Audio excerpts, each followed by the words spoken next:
Pessoal, a protoboard aí ela é amplamente utilizada para a gente fazer montagens práticas. Uma montagem rápida, a gente pode estar utilizando a protoboard. Antigamente eu falo aí antes dos anos 2000, tá? Então eu precisava fazer um protótipo.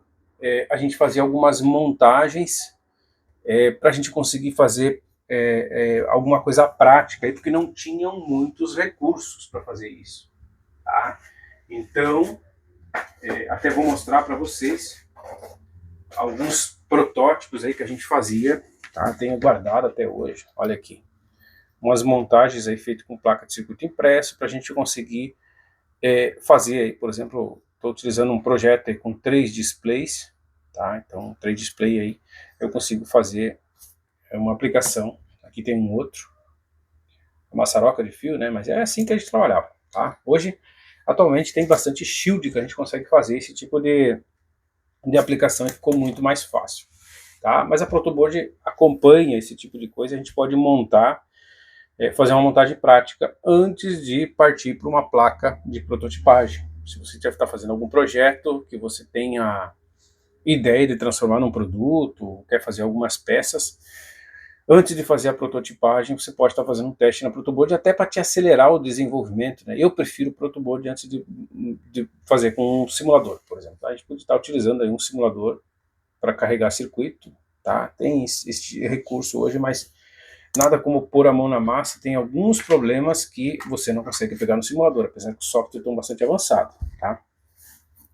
Mas entendendo por que que funciona, como é que funciona a protoboard, você não vai fazer uma placa para acionar um LED, né? Você quer fazer uma aplicação, por exemplo, você está tentando, tá começando aí o teu uso do Arduino, tá? Compra lá seu Arduino Nano, por exemplo, esse aqui quero fazer piscar um LED, você não vai montar uma placa, você vai usar um protoboard para fazer isso, nem soldar fiozinho, tá? A proto fica mais prática, tá?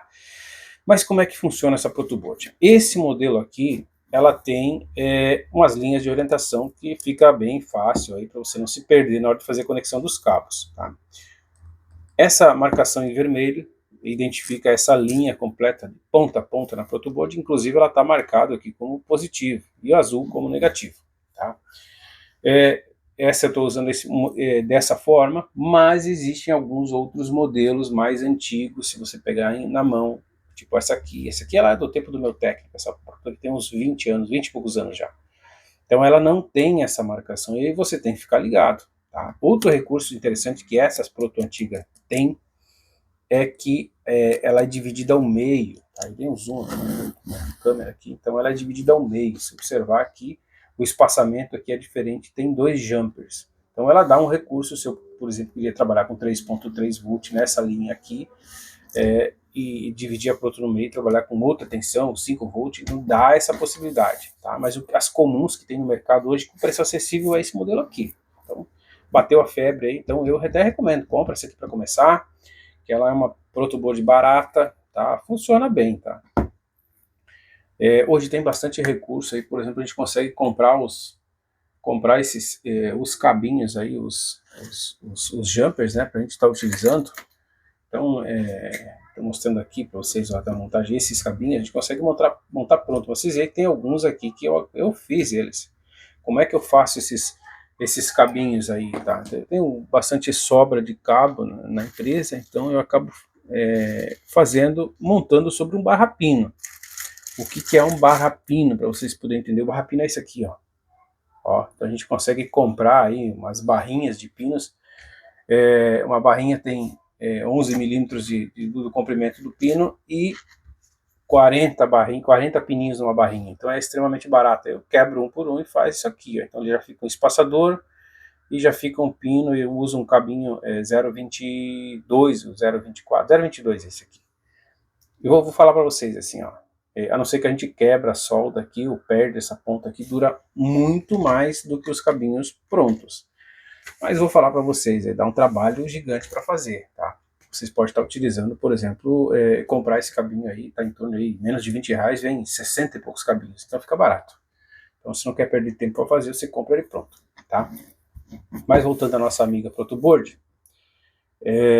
eu tenho um exemplo, agora vamos falar dessa parte aqui do meio, tá? Então vocês veem aqui que eu tenho um LED ligado, estou utilizando o positivo, um resistor de 1K, tá?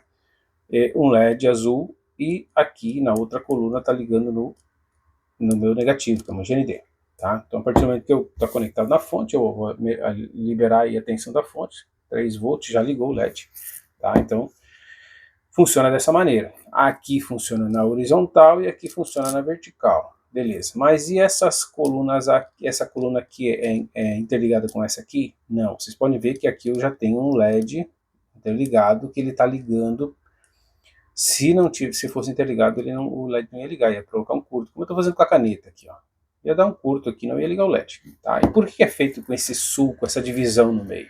A explicação está aqui, ó. A gente utiliza circuitos integrados aí para fazer montagens. Esse aqui é um, vamos ver se a gente consegue pegar aqui, esse aqui é um 4511, esse aqui é um decodificador BCD, que a gente consegue fazer, montar ele com display de LED, tá? O displayzinho de LED, esse modelo aqui, ó, que a gente forma a partir de 4 bits, 4 pinos, a gente consegue fazer uma numeração aí de 0 a 15 em hexadecimal.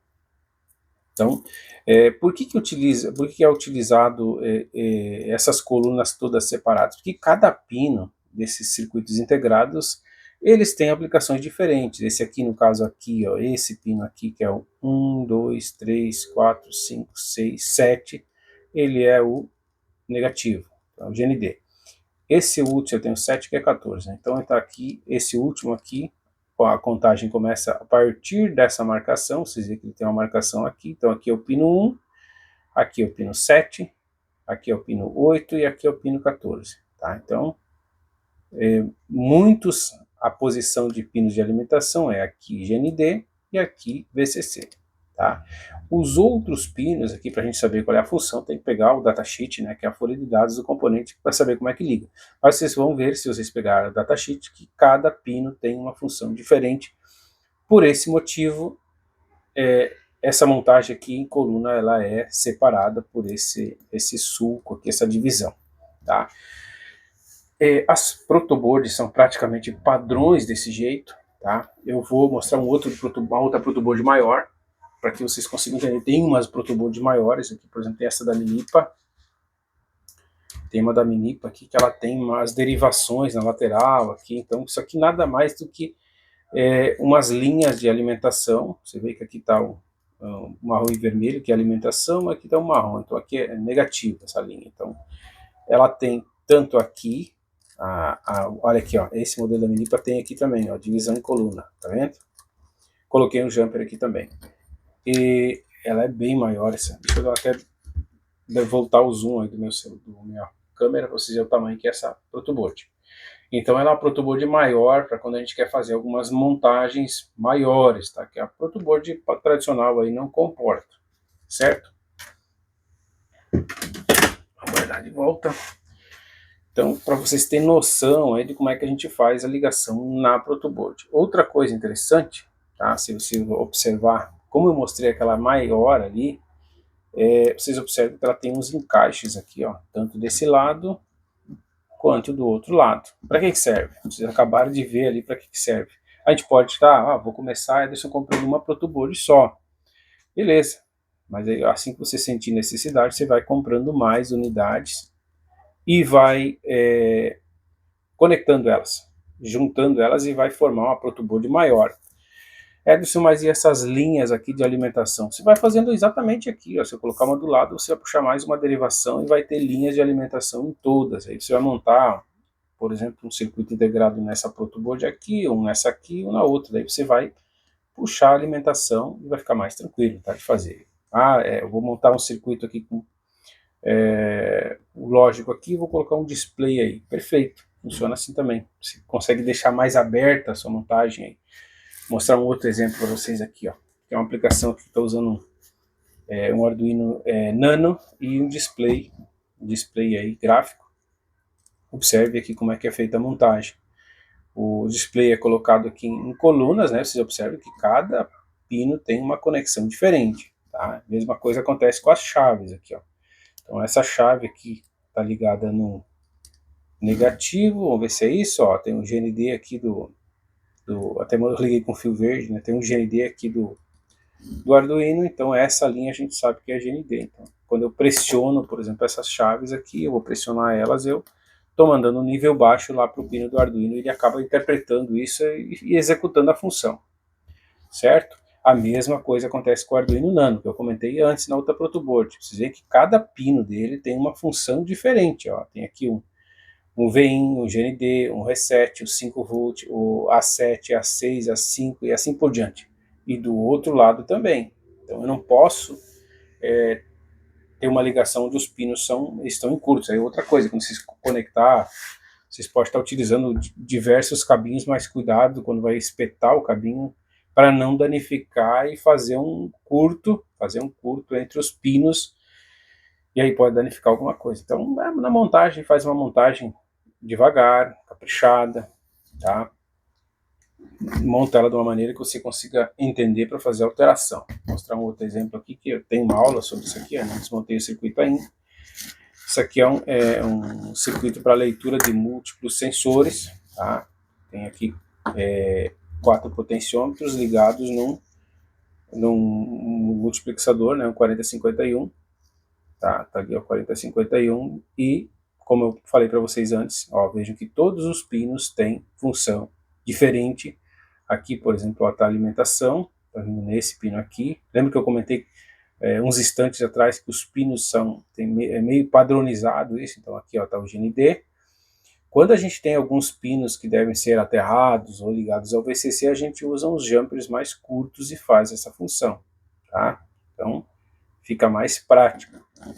Então, aqui está ligado no Arduino Uno, onde eu estava fazendo uma seleção. Esse circuito aqui, por exemplo, você consegue utilizar uma entrada analógica, eu estou utilizando lá, ó, do outro lado ali, ó. Então, o A0 aqui conectado em um dos pinos do 4051, e esses 3 pinos aqui fazem a seleção. Então eu consigo fazer leitura de até 8 sensores, de 0 a 7, né, 8 sensores utilizando e ler com uma entrada analógica. Então, se você está com poucos pinos aí para o projeto, ele acaba fazendo uma aplicação legal. Aí você consegue estar utilizando esse circuito, que ele é barato, tá? Você consegue estar utilizando com facilidade, ele é barato, é simples de montar e dá um ganho aí no teu projeto. Se você está utilizando, por exemplo, um barramento I2C nesse circuito, você precisa ler 7 sensores, ferrou, né? Porque no caso o Arduino Uno aqui, o A4 e o A5 fazem a leitura do barramento I2C. Então você ficaria com 1, 2, 3, 4, na verdade aí tem 6, né? Ficaria com 4 conversor analógico digital, e você precisa de mais. Aí você acaba utilizando esses macetes aí com circuitos discretos, tá? Então, eu espero que essa aula tenha sido proveitosa, que você consiga estar utilizando a protoboard, tá? E consiga fazer as suas próprias montagens. Um detalhe que eu peguei na mão aqui, uma chave tátil, tá? Por exemplo, você vai colocar uma chave tátil, essa divisão aqui na protoboard ela também facilita, tá? Por quê? Se você fazer um teste com o tímpano, a chave tátil aqui ela é dividida, tá? Então aqui o meio é dividida e ela fecha nesse sentido. Essas duas chaves aqui fecham aqui, claro que elas são unidas na coluna aqui, tá? Na coluna ela acabou provocando um curto aqui e unindo as duas colunas, tá? Ela fecha nesse sentido aqui. Então, se eu utilizar a parte de baixo ou a parte de cima, vai ficar valendo. Tem que ficar ligado com a chave tátil, porque ela não faz a mesma função, por exemplo, de você colocar o circuito integrado. Então, se você colocou a chave tátil aqui, você pode pegar o multímetro e medir daqui para cá, que essa coluna aqui com essa coluna de baixo estão unidas, tá? Então, fique de olho na hora de utilizar isso na montagem no circuito, tá? Mas é interessante, né? Veio na cabeça agora com a chave tátil aqui na bancada de falar sobre isso também, e vai ser bem útil, tá? Na hora que você for fazer a tua montagem, você precisa fazer um resistor de pull-up, por exemplo, ou pull-down, você vai ligar, dá um exemplo aqui, ó, você vai ligar um resistor ligado para o VCC para fazer um pull-up, e aqui ligar o GND. Então, tira aqui, vai para o microcontrolador, tá? Então, enquanto você não tiver nada pressionado, essa saída aqui, que vai para a entrada do microcontrolador, esse ponto na placa vai estar com nível alto. A partir do momento que você pressionou, até vou montar aqui, vai ficar mais fácil para vocês conseguirem entender. Tá? Só montar o exemplo aqui. colocar aí um resistor qualquer, 4,7K. Ó, tá montado aqui em cima. Então, eu montando assim, ó. Esse pino aqui vai ter VCC. Ó, montei aqui, vai ter VCC. Tá ligado no VCC, então aqui eu tenho VCC, 5 volts, tá 3 ponto alguma coisa na minha fonte, né? Mas vamos dar um exemplo. Tem VCC aqui e nesse pino aqui. Então se eu pressionar a chave assim, ó, não vai fazer diferença nenhuma. Agora, se eu colocar um jumper, tá? Pro negativo, vou colocar um jumper pro negativo aqui. Vou colocar mais longe que você consiga observar melhor. Ó, coloquei um jumper pro negativo. Então aqui nessa coluna eu tenho negativo, porque eu tenho jumpeado aqui com negativo, e aqui o meu resistor está ligado para o VCC. Você pode estar pensando, mas quando você pressionar essa chave não vai dar um curto? Teoricamente é um curto, mas como esse resistor aqui tem um valor alto, a corrente é baixinha, tá? Então é assim que é feito o app, né? E aí nesse ponto você coloca lá na entrada lá do teu Arduino. Então enquanto eu não tiver com a chave pressionada, vai ter a tensão 5 volts, vai ter alimentado com 5 volts. Quando eu pressionar ela, vai para o negativo, vai, zera, tá? Então eu consigo interpretar a leitura lá no Arduino como chave pressionada, beleza? Então é simples assim. Se for um pull down, no caso isso aqui vai estar para o negativo, ó, tirar aqui agora, vai estar para o negativo, botar no negativo e até vou trocar a cor do fio aqui para vocês conseguirem pegar. Então aqui está no positivo. Então dessa forma, se eu ligar o resistor lá para o negativo, tá? Então enquanto a chave não estiver pressionada, eu tenho na entrada do pino aqui, que vai lá para o microcontrolador, ou para o Arduino, eu tenho negativo, tá? Então a partir do momento que eu pressionei a chave, eu tenho positivo. Tá? Então é uma lógica, e você vai determinar a lógica que mais ficar agradável para você fazer lá na montagem, lá no programa. Eu sempre utilizo por padrão, gosto mais, utilizar o pull-up. Quando não tiver nada pressionado, nível alto. Quando eu pressionei, nível baixo. Tá? Eu acho mais prático, mas é de cada um. Certo? Espero que a aula tenha ajudado. Vocês consigam fazer as montagens, qualquer coisa deixe nos comentários, tá? Se você já tem prática ou não com a protoboard. Se você não está inscrito aí no canal, se inscreva, já ative o sininho das notificações, que você consegue ficar sabendo aí quando a gente publica alguma coisa nova. Certo? Então até a próxima aula.